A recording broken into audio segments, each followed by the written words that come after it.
एहतियात इलाज से बेहतर है, ये पुराना मुहावरा सच कर दिखाया राजौरी के रहने वाले पंडित राकेश शर्मा ने।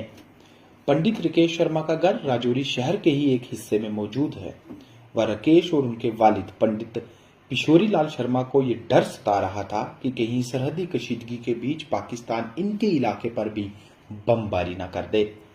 इसी डर के बीच इन्होंने ये फैसला लिया कि वो अपने नए तैयार किए जा रहे मकान के सेप्टिक टैंक को अपने तौर पर एक बंकर में तब्दील करेंगे, जिसके बाद कई दिनों की मेहनत लगी और बिल आखिर इन लोगों ने अपने सेप्टिक टैंक के इर्द गिर्द सैंड बैग लगाकर व इसके अंदर तमाम इंतजाम कर इसे एक बंकर में तब्दील कर दिया।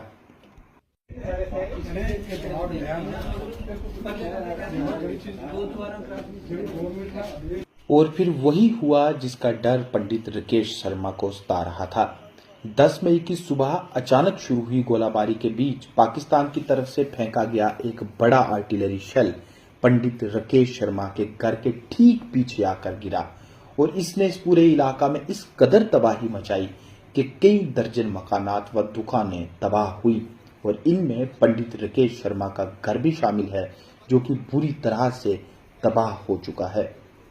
इस शेल के गिरने से इस इलाका में एक बहुत बड़ा गड्ढा हुआ, जिसे देखकर ही लोग हैरान हैं। लेकिन शेल के गिरने से महज 2 मिनट कबल पंडित राकेश शर्मा अपने घर के कुल 8 लोगों के साथ खुद तैयार किए गए इस बंकर में दाखिल हो चुके थे और इसी सूझबूझ के चलते आज पंडित राकेश व उनका पूरा परिवार जिंदा है।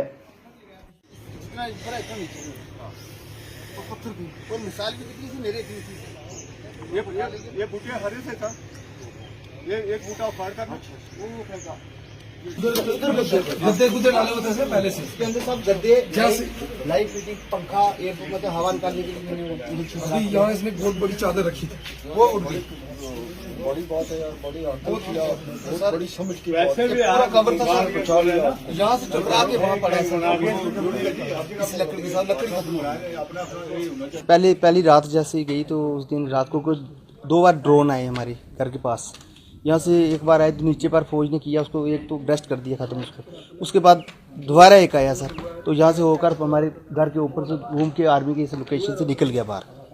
उसके बाद सुबह सर 4:30 पौने 5 का टाइम था सर। उस टाइम हमारे गांव में पार सामने 2 बार ब्लास्टिंग हुई सर वहाँ पर। उसके बाद एक रजौरी में हुई, शायद हमारे जो अपने एडिशनल डीसी साहब स्वर्गवास हो चुके हैं, भगवान जी शहीद हुए, तो एक शायद वहाँ पर हुआ। वो धमाके की आवाज़ हमें आई, तो उसके बाद जैसे हमें पता चला कि यहाँ पर धमाके होने शुरू हो गए हैं, तो हमने अपने मम्मी पापा भी थे, बच्चे भी थे 4, मेरे बड़े ब्रदर हैं, उनकी डेथ हो गई है। उसके बच्चे भी थे, 2 लड़कियाँ थी, भाभी थे।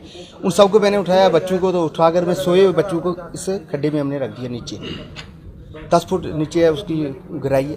तो उसमें जैसे किया हमने, तो उसके बाद जैसे हम अंदर आए हैं तो 10 मिनट निकले होंगे सर। तो 10 मिनट के बाद हमें धमाके के बाद जैसे मैंने चादर को उसको ढकने की कोशिश की, जो खड्डे का हमारा छेद होता है उसको ढका, तो उसके बाद धमाके की आवाज़ आई। धमाके के बाद इतनी थी कि अगर शायद हम बाहर होते सर तो शायद गोले की आवाज़ से हम उसके सीधे से उसके मतलब लकड़ी से किसी से चीरे के साथ मरना नहीं था हमने, लेकिन उस धमाके से हमने पक्का मर जाना था सर, इतनी भयंकर आवाज़ थी उसकी। तो उस खड्डे के अंदर थोड़े से उसके अगर हमने ये किया कि चलो उस भगवान का, ईश्वर का हम धन्यवाद करते हैं जिसने हमें ये घर के सदस्यों को बचाया, हमारे सभी परिवार को बचा लिया, तो ईश्वर का हम बहुत धन्यवाद करते हैं।